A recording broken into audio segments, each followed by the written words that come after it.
নমস্কাৰ জিকেএনএছটিৰ আন এটা ভিডিঅ'লৈ আপোনালোকক স্বাগতম জনাইছোঁ। আজিৰ এই ভিডিঅ'টো হ'ল ভাৰতৰ নৱনিৰ্বাচিত উপৰাষ্ট্ৰপতি CP ৰাধাকৃষ্ণনৰ ওপৰত।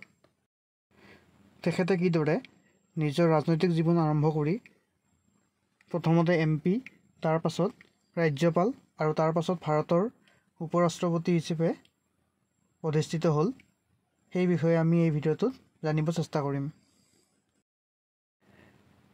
CP ৰাধাকৃষ্ণনৰ জন্ম হৈছিল 1957 4 মে'ত তামিলনাডুৰ তিৰুপ্পুৰত, আৰু তেখেতৰ পিতৃ আছিল CK পুন্নস্বামী আৰু মাতৃ আছিল K জানকী।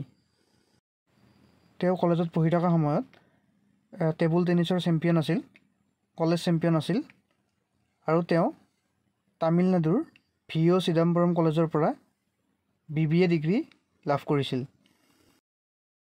ৰাজনৈতিক জীৱন আৰম্ভ কৰাৰ পাছত তেখেতে 1974ত তেওঁ জনসংঘৰ ৰাজ্যিক কাৰ্যনিৰ্বাহক সমিতিলৈ নিৰ্বাচিত হৈছিল, আৰু 1980 চনত যেতিয়া জনসংঘৰ পৰা BJP হ'ল, তেতিয়া তেওঁ ভাৰতৰ প্ৰাক্তন প্ৰধানমন্ত্ৰী অটল বিহাৰী বাজপেয়ী ডাঙৰীয়াৰ সহায়ক হিচাপে BJPক যোগদান কৰিছিল। 1998ত তেখেতে BJPৰ হৈ কইম্বাটুৰ লোকসভা সমষ্টিৰ পৰা তেখেতে প্ৰতিনিধিত্ব কৰিছিল, আৰু তেওঁৰ সেই সময়ৰ DMKৰ M ৰামনাথনক পৰাস্ত কৰি তেখেত লোকসভালৈ নিৰ্বাচিত হৈছিল। ইয়াৰ পাছত তেখেতে 2019 চনলৈ আৰু 3বাৰ লোকসভা নিৰ্বাচনৰ বাবে প্ৰতিনিধিত্ব কৰিছিল, কিন্তু তেওঁ জয়ী হ'ব পৰা নাছিল।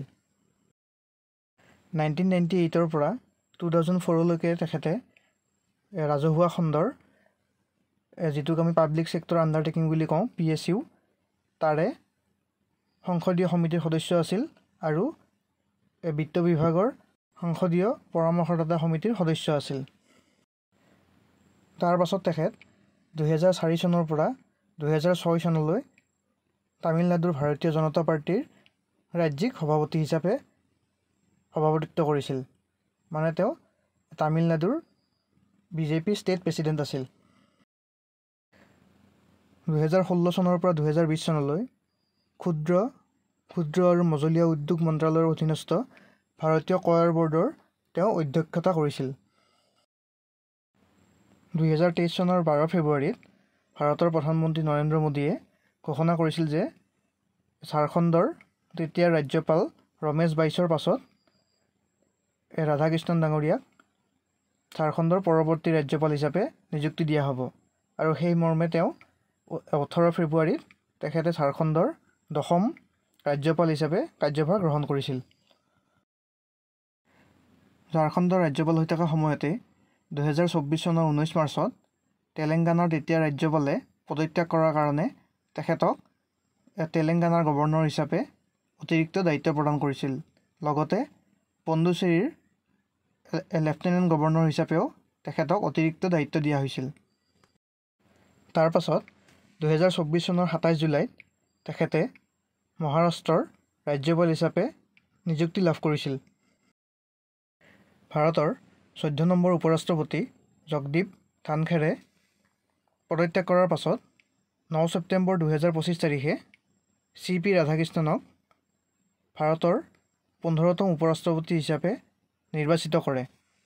2025 চনৰ 9 ছেপ্টেম্বৰত ভাৰতৰ উপৰাষ্ট্ৰপতি নিৰ্বাচনৰ বাবে ভোটগ্ৰহণ কৰা হৈছিল, আৰু সেই ভোটগ্ৰহণৰ ফলাফল ঘোষণা কৰাৰ পাছত CP ৰাধাকৃষ্ণনে তেখেতৰ নিকটতম প্ৰতিদ্বন্দ্বী B সুদৰ্শন ৰেড্ডীক 152টা ভোটত পৰাস্ত কৰি বিজয়ী হয়, আৰু তেওঁ মুঠতে 452টা ভোট লাভ কৰিছিল। এই বিজয়ৰ পাছত CP ৰাধাকৃষ্ণনে ভাৰতৰ 15 নম্বৰ উপৰাষ্ট্ৰপতি হিচাপে শপত গ্ৰহণ কৰিব।